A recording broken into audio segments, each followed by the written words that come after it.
Hi guys, welcome to Ancient Insight. There is a number of biblical artifacts that have been discovered and housed in museums across the world. Today, I will discuss some of these artifacts that are housed in the Bible Lands Museum in Jerusalem. Please stay tuned, let's get started.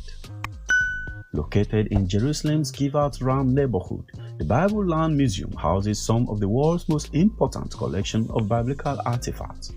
The collection was begun by the late Eli Borowski in 1943 and first opened to the public in 1992. This collection of artifacts provide information about people and places of the Bible. With this collection, it is possible to explore the cultures of the Israelites and many other great nations that were part of the Bible. Here is a list of wonderful biblical artifacts listed in no particular order. At number 1, Yahesh inscription. This limestone inscription from a burial cave in Judah about 800 to 750 BCE is written in Paleo-Hebrew script and reads, "Cursed be Hagev, son of Hagab, by Yahweh Shebot." The phrase Yahweh Shebot, often translated as Lord of Hosts, appears over 200 times in the Hebrew Bible, especially in prophetic books such as Isaiah and Jeremiah. The museum's inscription is perhaps the earliest known biblical evidence for this name. The name Hagab, which means grasshopper, also appears in Ezra chapter 2, verse 46. At number 2, Lassa Tablets. This Akkadian tablet, which contains over 630 lines, comes from the southern Mesopotamian city of Lassa during the second year of King Rimsin's reign, about 1821 BCE. The tablet registers the rites performed in Lassa's many temples from the 15th until the 24th day of the month of Shebatu, the month identical to the biblical month of Shebat, Zechariah chapter 1 verse 7. This one-of-a-kind tablet sheds light on the practices of the region from where Abraham is said to have come. For example, on the 16th day of the month of Shebatu, a cloak, a bright linen, and a male slave were given to Enki, the god of wisdom and the creator of humankind. At number 3, the quadrilingual Darius I jar.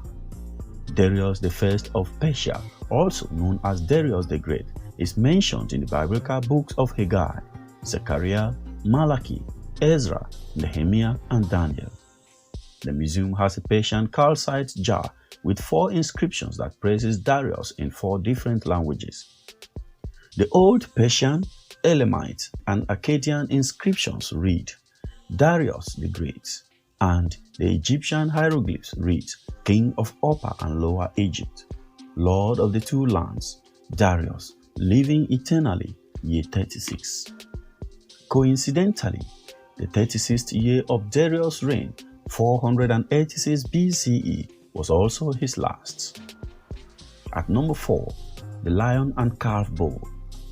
According to Isaiah's prophecy of peace, the wolf shall dwell with the lamb, the leopard shall lie down with the kid, and the calf and the lion and the fatling will dwell together. On the Bible Lands Museum's unique serpentinite bowl from the southern Mesopotamia, about 3,300 to 2,900 BCE, lions and calves are depicted lying down peacefully, one after the other. The animals are crouched before a bundle of stylized reeds, much like the reeds carved into a door at the base of the ziggurat of Anu. Ziggurat of Anu is one of the oldest and most important Sumerian gods. At number 5, the Jonah Sarcophagus. The sarcophagus of a 4th century CE Christian from Rome named Glycon depicts 3 scenes from the biblical book of Jonah. On the left, Jonah is cast overboard into the mouth of a terrifying fish, Jonah chapter 1 verse 1 and 2 verse 1. On the right, Jonah is cast ashore, Jonah chapter 2 verse 10, where God provides him with a plant in order to teach him compassion, Jonah chapter 4 from verse 4 to 11. According to Matthew chapter 12 verse 40, Jonah is analogous to the resurrection, for as Jonah remained in the belly of the sea monster for 3 days and 3 nights, so will the Son of God be in the heart of the earth for 3 days and 3 nights. At number 6, the Ivory Cherub. According to the Bible, cherubs were placed in both the tabernacle and the temple. Exodus chapter 37, verse 7 to 9. 1 Kings chapter 6, verse 23 to 30. While the descriptions about these creatures are vague, the Bible Lands Museum has an ivory Phoenician-style cherub from Aslan Taj, northern Syria, ancient Hedatu, from about 850 to 800 BCE.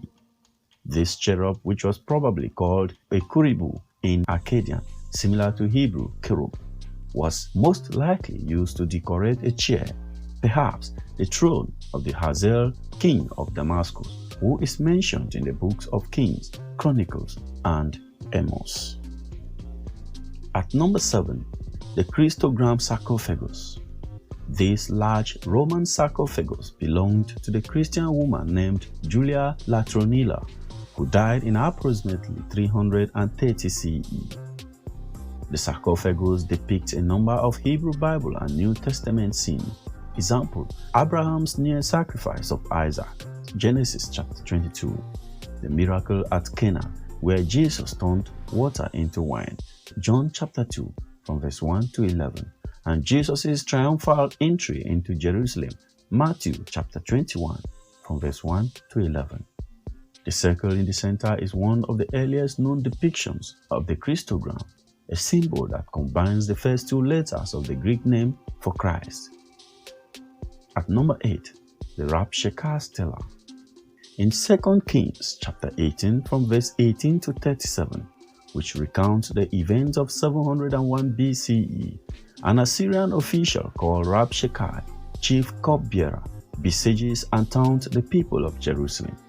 The stele was commissioned by a Rabshakeh who served a century and a half before the Bible's Rabshakeh, approximately 859 to 825 BCE, during the reign of Shalmaneser III.